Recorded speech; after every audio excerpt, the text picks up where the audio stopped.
늙은이를 꾸짖지 말고 권하되 아버지에게 하듯하며 젊은이에게는 형제에게 하듯하고 늙은 여자에게는 어머니에게 하듯하며 젊은 여자에게는 온전히 깨끗함으로 자매에게 하듯하라. 참 과부인 과부를 존대하라. 만일 어떤 과부에게 자녀나 손자들이 있거든 그들로 먼저 자기 집에서 효를 행하여 부모에게 보답하기를 배우게 하라. 이것이 하나님 앞에 받으실 만한 것이니라. 참 과부로서 외로운 자는 하나님께 소망을 두어 주야로 항상 간구와 기도를 하거니와 향락을 좋아하는 자는 살았으나 죽었느니라. 내가 또한 이것을 명하여 그들로 책망받을 것이 없게 하라. 누구든지 자기 친족, 특히 자기 가족을 돌보지 아니하면 믿음을 배반한 자요 불신자보다 더 악한 자니라. 과부로 명부에 올릴 자는 나이가 60이 덜 되지 아니하고 한 남편의 아내였던 자로서 선한 행실의 증거가 있어 혹은 자녀를 양육하며 혹은 나그네를 대접하며 혹은 성도들의 발을 씻으며 혹은 환난당한 자들을 구제하며 혹은 모든 선한 일을 행한 자라야 할 것이요 젊은 과부는 올리지 말지니 이는 정욕으로 그리스도를 배반할 때 시집 가고자 함이니 처음 믿음을 저버렸으므로 정죄를 받느니라. 또 그들은 게으름을 익혀 집집으로 돌아다니고 게으를 뿐 아니라 쓸데없는 말을 하며 일을 만들며 마땅히 아니할 말을 하나니 그러므로 젊은이는 시집가서 아이를 낳고 집을 다스리고 대적에게 비방할 기회를 조금도 주지 말기를 원하노라. 이미 사탄에게 돌아간 자들도 있도다.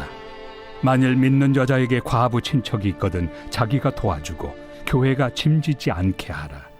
오늘 말씀은 새 가족 공동체인 교회라는 제목으로 함께 말씀을 나누겠습니다.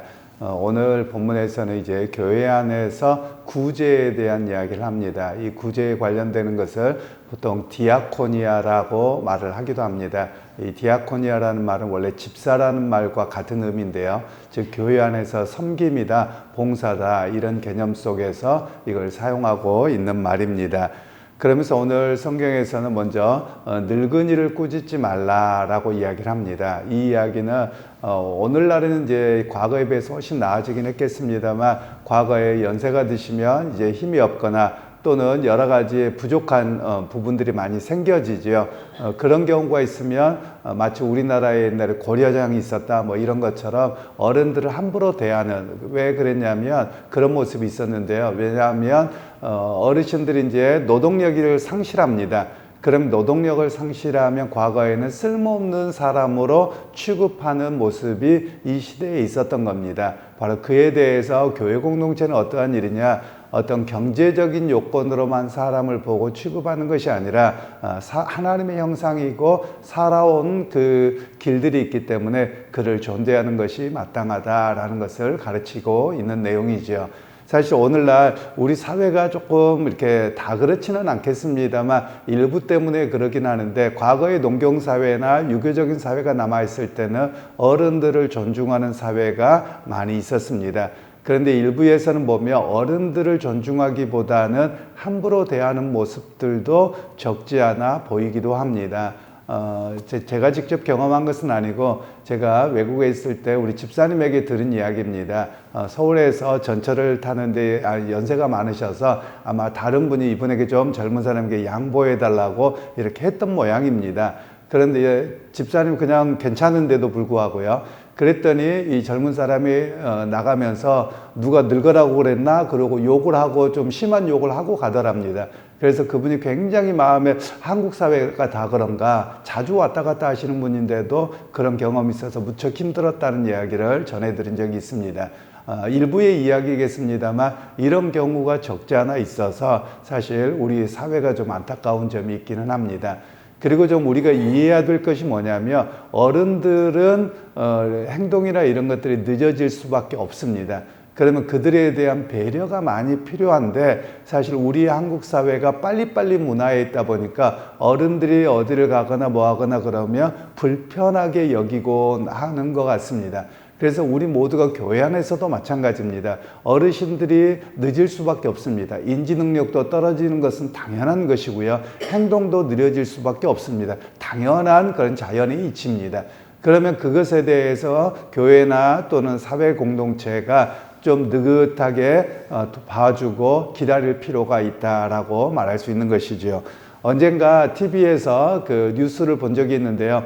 어르신들이 횡단보도를 건널 수 있는 시간이 되느냐라고 볼 때 어른들은 중간에 횡단보도 건너가다가 멈추는 경우가 있다라고 그런 뉴스를 본 적이 있습니다. 아마 큰 대로변이겠죠. 그래서 젊은 사람들의 걸음 기준으로 하고 차를 중심으로 해서 이렇게 횡단보도의 시간을 만들어 버리기 때문에 어르신들은 오도 가도 못하는, 그리고 또 때로는 횡단보도가 아닌 무법으로 다닐 수밖에 없는 그런 뉴스를 접한 적이 있습니다. 바로 이런 부분들이 사회 전체가 조금은 생각해야 될 그런 필요성이 있다라고 보여지는 것이죠. 물론 오늘 본문에서는 교회 공동체를 중심으로 이야기는 하지만 세상과는 좀 다르다는 겁니다. 세상에서는 앞에 이야기 드린 것처럼 어르신들을 노동력을 상실했기 때문에 쓸모없는 사람으로 취급했던 모습이 이 로마 시대의 모습이었는데, 교회 안에서는 이 연세 드신 분들에 대해서 존대하는 것이 마땅하다라는 이야기를 오늘 본문에서 하고, 그것이 바로 그리스도 안에서 한 가족 공동체가 되었던 내용으로 오늘 본문에서는 말씀하고 있습니다.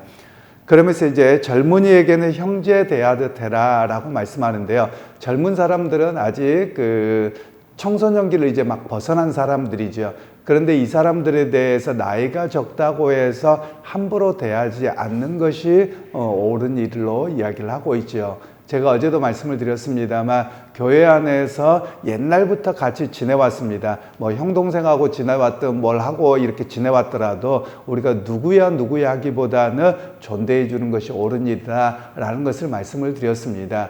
바로 그런 모습입니다. 그래서 사람은 존대한다 또 배려받는다라는 느낌이 무엇이냐면 높임말을 써주는 것만이 아니지요. 그 사람을 향해서 배려하는 것을 존중받는다라고 이야기를 합니다. 그러니까 교회 공동체는 어떤 곳이냐, 서로가 서로에게 존중하는 모습이 있어야 된다라는 것을 말씀하고 계시는 것이죠. 물론 세상에서도 그렇지만 세상보다도 훨씬 교회가 그나마 더 존중하고 배려하는 문화가 더 많습니다. 그럼에도 우리 한국 문화가 좀 바뀌었으면 하는 바람들이 종종 있기는 합니다. 배려가 많이 부족한 부분들이 보이지 않아 있더라라는 겁니다. 조금 더 배려해드리면 되는데 그걸 못 견뎌하는 사람들이 의외로 많습니다. 그래서 우리가 교회 안에서 점점 연세가 다 들어갑니다. 그럼 다 느려집니다. 어쩔 수 없습니다. 그러면 서로가 좀 더 기다려주고 배려해주고 이런 모습이 될 때 사람들이 편안함을 느낀다는 것이죠. 바로 그것이 교회와 사회가 지향해 가야 될 모습이라고 이야기를 할 수 있습니다. 그래서 어르신들을 보면 종종 그런 것 같습니다. 어르신들은 어디까지 가려면 시간이 많이 걸리니까 더 빨리 준비하고 나가게 되죠. 그런데 젊은 사람들은 몸이 빠르니까 얼른 가면 된다고 생각합니다.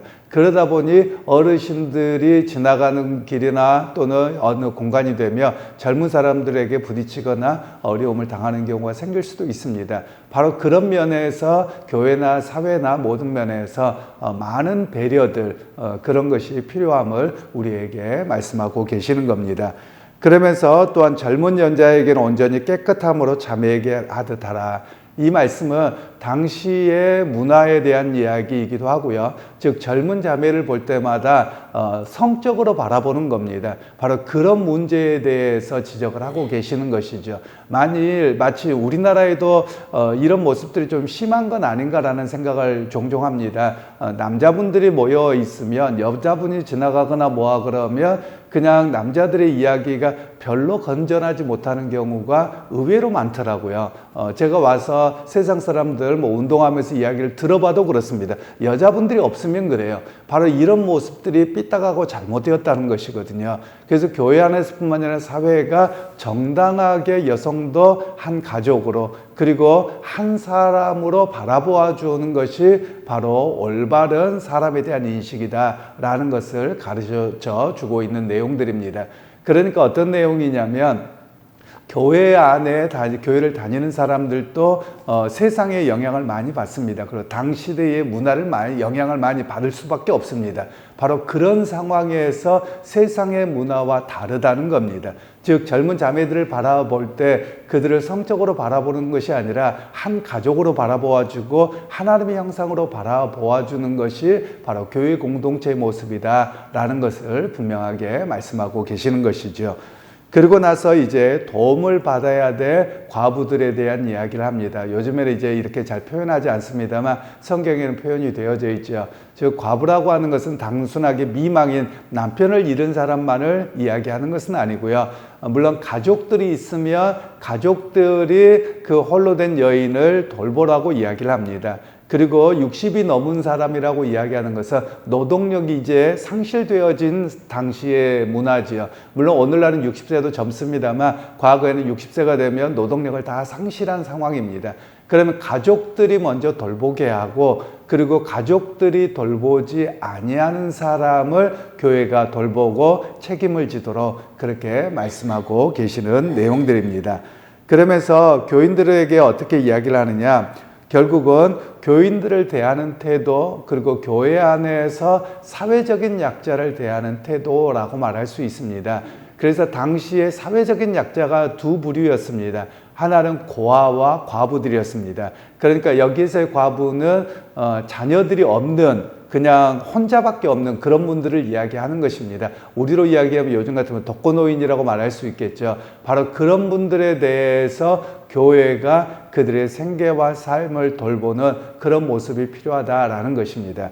오늘날과는 좀 사회가 다릅니다. 오늘날은 사회보장제도가 많이 주어지고 있지요. 물론 완벽하지는 않지만 노령연금이라든가 아니면 국민연금 또는 우리가 건강보험 이런 것들이 주어지고 또 지역 동에서 어떻게든 도우려고 하는 그런 모습들이 여기저기서 있습니다. 그런데 이 시대는 그런 게 전혀 없었던 시대입니다. 그러니까 이것을 어떻게 해야 되느냐, 교회 안에서 먼저 그 사람들을 돕고 또 그 외의 사람들의 여력이 남고 그랬을 때 지역사회까지 그것을 섬기는 것이 교회의 모습으로 오늘 성경에서는 말씀하고 계시는 겁니다. 그래서 교회라고 하는 것은 크게 두 가지를 이야기합니다. 물론 두세 가지를 다 이야기할 수 있겠습니다만 하나는 예배하는 공동체였다라고 말할 수 있고요. 또 하나는 선교하는 공동체였습니다. 그리고 세 번째로는 구제하는 공동체입니다. 즉 교회 자체는 한 가족이 되어서 서로의 연약하고 부족한 것들을 함께 돕는 모습이 처음부터 있었다라는 것입니다. 물론 어떤 분들은 이런 이야기를 하곤 합니다. 교회가 재정적으로는 여러 가지가 쓰고 남으면 돕고 쓰고 남으면 선교한다 이렇게 생각을 합니다. 물론 그 말도 틀린 이야기는 아니고 먼저 내가 먹고 살아야 되고 내가 유지가 돼야 된다 이런 생각입니다만 그 말도 맞기는 하지만 그러나 초대교회는 아직 자립하지 않은 상황입니다. 교회당 건물도 없었던 상황이고요. 그런데 그들이 인식이 뭐냐면 함께하는 가족이라는 것이었습니다. 그리고 복음의 역사를 위해서 우리를 불러주셨기 때문에 처음부터 그렇게 같이 가야 된다 이렇게 생각을 하고 교회가 세워졌던 모습입니다. 그래서 교회를 여러 가지로 우리가 이야기하자면 다시 한번 말씀드리면 예배 공동체, 선교 공동체, 구제하는 공동체 그 모습이 바로 교회 모습이었고 그것이 바로 하나의 가족으로 이루어져서 시작했다라고 말씀하고 있는 겁니다. 그래서 보통 교회를 이야기할 때는 새 가족 공동체라고 이야기를 합니다. 여러분 우리 실제의 교회도 보세요. 여러분 세상 사람들 만나는 모임에는 긴 시간이 아닙니다. 몇 개월에 한 번, 일주일에 한두 번 만나고 말죠. 한두 번 만나기도 사실은 쉽지 않습니다. 그러나 신앙생활하는 사람들은 미주알, 고주알, 나눔도 하고 기도 제목도 하고 그래서 속속들이 알게 됩니다. 바로 그래서 교회라고 하는 것은 바로 가족 공동체다. 새 가족 공동체요. 또 그것을 통해서 돌보고 배려하는 그런 모습이 더 많아져야 함을 이야기합니다. 그래서 여러분 오늘 말씀을 잘 기억하시면서 여러분 교회 안에서 서로가 많이 배려하실 수 있기를 소원하고요. 또한 우리가 세상 속에 살아가면서도 가능하다면 좀 남을 배려할 수 있는 그런 넉넉함이 있는 그런 우리의 모습들로 더 성장해가는 우리 모두가 되시기를 주님의 이름으로 축원합니다.